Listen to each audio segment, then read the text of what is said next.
What made Biden so appealing for you to get behind him? For me, Yeah.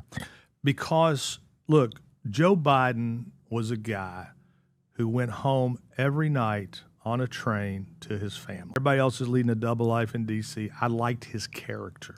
I liked the way that he loved his family. What made him appealing to me was I thought he had a compassionate heart. He was a centrist, but his character. When we first talked about running for president, I was talking to him, and I said, where are you? So I'm looking at the Potomac, and we started talking about Bo, and he started crying. It was, real crying. And I felt that pain, and I heard his pain. And I thought to myself, this is a guy that could feel America's pain. That's who I want. I want somebody who's going to feel our pain, not the richest people's pain. Because when you grow up like I did, you were never, you were the guy that was desperate.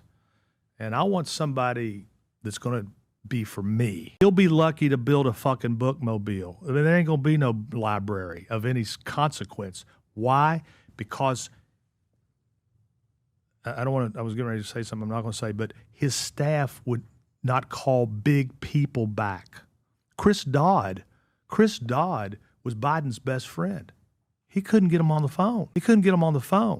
Who protected that, though? Was it his chief of staff? He'd have done. It was not. Yeah, it was his chief of staff. It was Ron Klain who insisted on Kamala. It was Steve Ricchetti. It was Anita Dunn, who was moving in and out of politics and going to SD Knickerbocker. And the reason he's not going to be able to the reason it's a tragedy is, and then he had that blind spot for Hunter.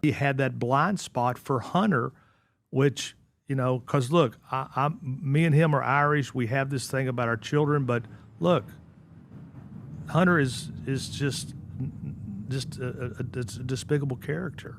Hunter Biden, but his deep love for Hunter Biden.